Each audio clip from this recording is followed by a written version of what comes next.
आज मुझे पता ही नहीं था इतना खुशी का माहौल मिलने के बाद मुझे इतना सैडनेस मिलने वाली है बोल के। तो ऐसे ही होती है हमारी ज़िंदगी की रियल कहानी।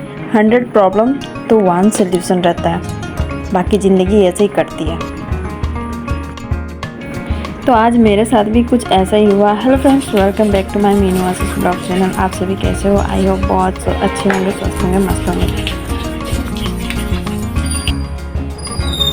तो जैसे कि मैंने आपको पिछली वीडियो में बताई थी कि हमारे यहाँ पे हमारे बस्ती में जो है वो पानी के कनेक्शन आ चुकी है। तो फाइनली ये रही उसकी वीडियो। यहाँ पे आप देख सकते हैं ये लोग काफ़ी टाइम से यहाँ पे आके अपना काम चालू कर चुके थे, पर हमें मालूम नहीं था। अचानक से साउंड आई, आवाज़ आई, तो हम बाहर निकल कर के देखने लगे।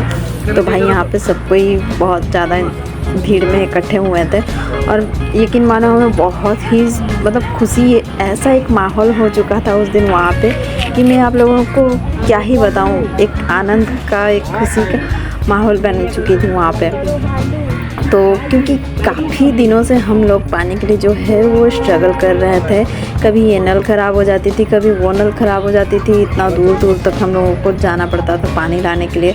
तो भाई फाइनली हमारे यहाँ पे पानी का कनेक्शन मिल रहा है। यहाँ पे आप देख रहे हैं हीट प्रोसेसिंग चल रही है। पाइप का जो जॉइंट होती है, इतना पानी नल नहीं होने के बाद पानी बह रहा है। उसमें एक है लेकिन उसमें टैप है तो पानी बंद है, इसमें नहीं है। इसमें ये लोग लगाएगा बोले हैं, तो कब आएगा पता नहीं। यहाँ पे देखिए आंगन में पानी भर गया है।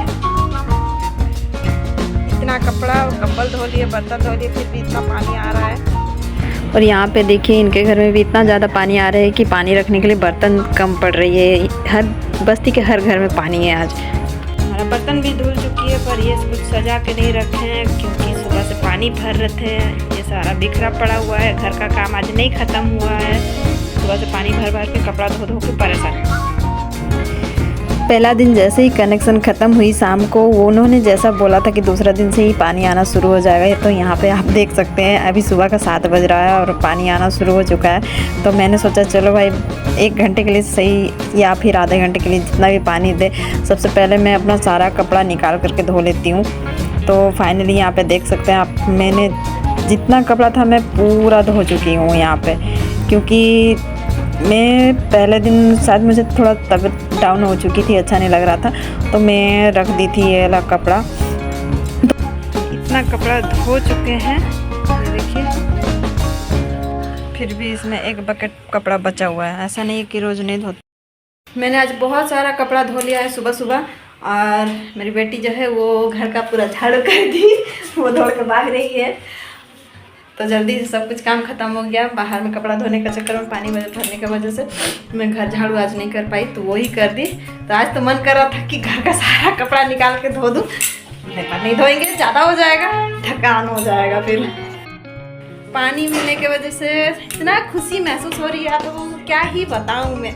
आप लोगों के लिए नॉर्मल बात हो सकती है, पर हम मिडिल क्लास फैमिली वालों के लिए बहुत बड़ी बात है कि हमारे घर में पानी आई है। तो भाई यहाँ पे हमारी ज़िंदगी में हैप्पीनेस मोमेंट शुरू ही हुई थी कि और एक परेशानी आ पड़ी थी। तो फाइनली जो हो, किस्मत मेरी आज अच्छी थी कि जैसे भी हो सुबह सुबह में जल्दी आज हमारा काम ख़त्म हो चुका था फाइनली 10 बजे तक। क्योंकि मैं मान रही हूँ मैं बाहर का सारा काम कर रही थी, पर मेरी बेटी जो है वो घर झाड़ू वगैरह आज कर दिया, तो मुझे भी काफ़ी ज़्यादा हेल्प हो गई थी। और इस बात की मुझे तसल्ली मिली कि चलो फाइनली सारा काम ख़त्म होने के बाद वो टेंशन मेरा सिर पे आया। नहीं तो आज मैं सारा दिन शायद यही सब में उलझे रह जाती। इतना परेशानी होना पड़ेगा बोल के मैं कभी सोची भी नहीं थी। तो मैं यहाँ पे अपना सारा काम ख़त्म करके फाइनली यहाँ पे जो है वो थोड़ा पानी का मज़ा ले रही थी, नहाने वाली थी। और काफ़ी ज़्यादा ठंडा ठंडा पानी आ रहा था, तो मुझे भी बहुत ज़्यादा अच्छा लग रहा था, अच्छा फील हो रहा था। तो उतना में ही मुझे एक खबर मिला जो कि मेरा होश उड़ा दिया और धूप देख करके मेरा सिर भी चकरा गया। सालों बाद हमारे घर में पानी आया, लेकिन उसी दिन जो हुआ उसने मेरी हालत ख़राब करके रख दी। हमारे यहाँ सालों से पानी की इतनी दिक्कत थी, रोज़ दूर से इतना पानी लाना पड़ता था। आज फाइनली हमारे घर में पानी आया और उस वक्त की खुशी मैं आपको बता नहीं सकती। लेकिन उसी दिन मुझे राशन लाने जाना पड़ा। इतनी लंबी लाइन थी, ऊपर से तेज़ धूप, घंटों खड़ी रही। ये हमारे यहाँ के हर मिडिल क्लास फैमिली की परेशानी है। यहाँ पे आप देख पाते होंगे ये इतनी बुजुर्ग महिलाएं भी आके यहाँ पे राशन के लिए लंबी लाइन में तेज़ धूप में घंटों खड़ी हो करके यहाँ से राशन ले करके जाना पड़ता है हमें। कभी कभी लगता है ज़िंदगी आसान नहीं है, घर की सारी जिम्मेदारी संभालना, सब कुछ संभालना इतना ईजी नहीं है। फाइनली मैं राशन ले करके घर गई ही थी कि फिर मुझे मार्केट के लिए निकलना पड़ा। घर की सारी काम, मार्केटिंग, सब कुछ देखना पड़ता है यहाँ पे। मार्केटिंग ख़त्म करके फिर मैं यहाँ से गई घर, और फिर धूप में इतने देर तक स्ट्रगल करने के बाद, यहाँ वहाँ भटकने के बाद मैं ऑलरेडी काफ़ी थक चुकी थी। फिर घर जाने के बाद वही खाना बनाना, फिर से घर का काम, फिर से वही शुरू हो गया था। और हम लेकर के आए थे मार्केट से मशरूम, और मशरूम को मैं यहाँ पे पानी में भीगने के लिए डाल दी थी, क्योंकि उस पे जो ब्लैक सा रहता है वो निकल जाती है इजीली। और मैं काफ़ी ज़्यादा भाजी वगैरह, पालक और यहाँ पे खीरा भी लेकर के आई थी, क्योंकि अभी धूप का मौसम आ चुका है तो खीरा बहुत अच्छा होता है, कुकुम्बर। घर की जो नॉर्मली काम होती है आज वो सारे तो ख़त्म हो चुके थे, पर ये राशन का लाइन और तेज़ धूप में मार्केटिंग ने मुझे जैसे कि पूरा निचोड़ के ही रख दिया। एकदम से इतना थकान महसूस हो रहा था कि कुछ भी करने का मन ही नहीं कर रहा था। यहाँ पे मजबूरन नहीं भी करूँगी तो भी दिक्कत है, हाँ या ना करना तो मुझे ही पड़ेगा। फिर सारे सब्जियों को फिर आकर के समेटना, सब कुछ करते करते लगभग 1-1:30 बज ही चुका था। यहाँ पे देखिए, एक अदरक मैंने 20 रुपये में लेकर के आया। वो जो भैया है वो एक ही दिया, लेकिन वो उसका ही दाम है 20 रुपया। तो भाई यहाँ पे सारे सब्जियों को समेटने के बाद फिर मैं अपना जो सब्जी हो वो बनाने लग गई थी। तो आप एक बार सोच करके देखो, इतना सारा काम निपटाने के बाद, तेज धूप से फिर आने के बाद, क्या आपको ऐसे किचन का काम करने मन करेगा?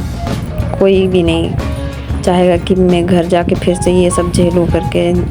अभी धूप में जो भी आएगा घर तो सबसे पहले यही बोलेगा कि कूलर चालू करके, फ़ैन चालू करके सबसे पहले पाँव पसार करके पहले रेस्ट कर लूँ। पर हमारी ज़िंदगी में ऐसा नहीं होता है, क्योंकि छोटा बच्चा जिसके घर में है सबसे पहले उनको वो बच्चे के बारे में पहले सोचना पड़ता है कि अगर मैं रेस्ट कर लूँ, अगर मैं बैठ जाऊँ तो मेरा फैमिली क्या करेगा। तो सब कुछ जो है हमारे ऊपर डिपेंड रहता है, हम क्या करते हैं, कैसे मैनेज करते हैं। अगर आप उस सिचुएशन में थोड़ा सा भी केयरलेस होते हैं कि या तो फिर ध्यान नहीं देते काम में, तो उस चीज़ का भुगतान जो है बच्चों को या तो फिर फैमिली को करना पड़ता है। इसीलिए हर चीज़ केयरफुली करना पड़ता है। तो यहाँ पे सुरभि जो है मुझे साग काटने में थोड़ी सी हेल्प कर दी। और तो आप बताओ, क्या आपकी ज़िंदगी में भी ऐसी प्रॉब्लम आती है? कमेंट में ज़रूर बताना। अगर आपको मेरी कहानी रियल लगती है तो वीडियो को लाइक ज़रूर करें।